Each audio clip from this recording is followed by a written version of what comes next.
less than 9 points per game.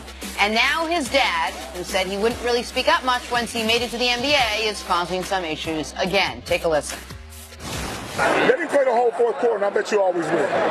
Because he's getting a better flow. Because his mindset right now, the in and out, right. Sitting down 6 to 10 minutes, it's adjustment where he's not going to take no shots because he's like, I'm not in the flow.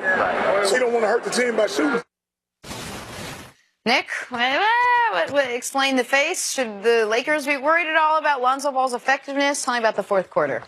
Wait a second. Can I cut in here for a second? Whatever you want, yeah. sir. Have you guys ever seen Lonzo's dad coach AAU? I have. Okay, have you His guys... youngest played against my son this summer. Yeah, have you guys seen him say anything in basketball that you really thought, like, he was a decent coach? Like, I mean, seriously. I know he's got 3 sons that might be Division I, and Nick could be like he's got one in the pros, the other ones are going to school for free. But that don't make him a basketball coach. Just because you provide the sperm to an athlete don't make you an athlete or some type of coach. But go ahead. That was just You're questioning his basketball acumen, which I understand. And that's why I was making the face. Like, listen, Lonzo Ball is playing more minutes than every rookie in the league except Ben Simmons. Okay, so he's playing 33 minutes a game. His college games were 40 minutes, and he wasn't playing much more than 33. So, the idea that he's not getting enough minutes is silly. But the question is, should the Lakers be worried about Lonzo? Concerned, not panicked, not thinking they blew the pick, not thinking he's a bust, but Lonzo hasn't been great. And I'm saying great by rookie standards. Yes. Not great by NBA standards. There's only one rookie who's been great by NBA standards. That's Ben Simmons, and he's playing on a slightly different set of rules because he was drafted last year, was injured, so he had an extra year of being with the team, working out with the team, traveling with the team, the whole nine. But Lonzo's not even been the best rookie on the Lakers. Yes. Kyle Kuzma, a late first-round pick, is averaging nearly twice as many points, is averaging nearly 2 times better field goal percentage. Kyle Kuzma's transition's been going just fine. Jason Tatum, one and done, 3rd pick of the draft, hasn't had a bad game yet. In Boston. Jason Tatum's playing for a winner, big important minutes since Hayward's injury. So that is concerning. I mean, Lonzo was my pick for Rookie of the Year. It looks like Ben Simmons is going to run away with that one. I still, if the draft was redone today, I'd take him #1 overall, like I said before the draft, because I think the upside with him is so enormous. But, Cece, the struggles now are something you've got to look at and see. Why has his, particularly shooting, been so ineffective? Well, I'm not surprised at all. My brother Butch, he works for the Knicks. Longtime NBA player, coached in college, coached in high school. He told me that even in college, beware of his inability to score the basketball. Now, people think, like in college, he got 25, 28.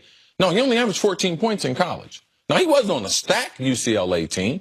They were a bad team until he got to the team. They have a couple pros on the team, several pros on the team, but he only averaged 14 points. So how do you do that in college? You either get a lot of layups, and then he hit a few threes. That's all you need to be able to get 14 points. So he does not have any intermediate offensive game. All right? His 3-point shot is inconsistent because he shoots his jump shot descending. As you watch the highlights, you'll see. Most jump shooters either shoot it on the way up, watch Steph, and watch my man Clay. Watch them. Either they shoot at the top of their jump or on the way up on their jumper. He doesn't do that. So they don't play up and down enough, so he's not going to get any easy buckets. So I'm not surprised at all that he's struggling offensively. But we all agree that the minutes is not his biggest concern, as his father seems. The minutes actually get you better. That's the kind of the idioticness to his dad's comments. Yeah. Playing on the court, actually getting better. Don't make excuses for the kid because he's not a great shooter. Well, his dad is wanting him to play more. His dad wants him to play the entire fourth quarter. But the thing is,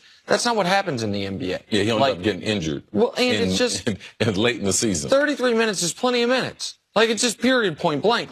There are 33 minutes per game will put you in the top 30 for the league in minutes per game. The minutes is not the issue. Now, I know a lot of people are drawing the comparison. When he was drafted, people said, hey, he could be Jason Kidd. Now, that's high praise. Jason Kidd is one of the 7 best point guards in the history of this sport. It's high praise because we know the finished product. Exactly right. Jason Kidd also struggled very similarly through his first 10 career games. Jason Kidd was shooting 36%, Lonzo shooting 30%. Jason Kidd was averaging 9.5 points a game. Lonzo was averaging 8.5 points a game. Like, there are they're averaging the same rebounds and assists. Jason Kidd was a lot better defender than Lonzo will ever be. And Jason Kidd already had an NBA body. Jason Kidd, we had seen more, I would say, you had more reason to believe when he was coming out of college that he was a more seasoned player. Like, yes. While I'm a buyer on Lonzo Ball, if you redid the draft today, I wouldn't let these 10 games trick me to where I'm taking Tatum over him or Fultz over him. I'm not doing that. I would still say Lonzo goes number one because I'm still a buyer. But the Jason Kidd comparison, even if statistically it looks nice, that's unfair. Let's not forget, Jason Kidd was the best player on a back-to-back Eastern Conference champion team in the New Jersey Nets. The Jason Kidd was a really great player in this league. They do have a similar, I get it. What they're saying is pass-first guy who can't shoot. Like, that's all they're saying. But Lonzo's going to need to be able to shoot. This isn't the league Jason Kidd came into either, CC. No. Like, everybody, you can't be a guard in this league today and not be able to hit shots. I mean, go ask Derrick Rose how that's working out for him. It totally kneecaps your effectiveness. All right, we'll take a break. Coming up, one star receiver suspended for fighting and another isn't. But did the NFL get it right? That is next on First Things First. I don't think I got this one right, CC.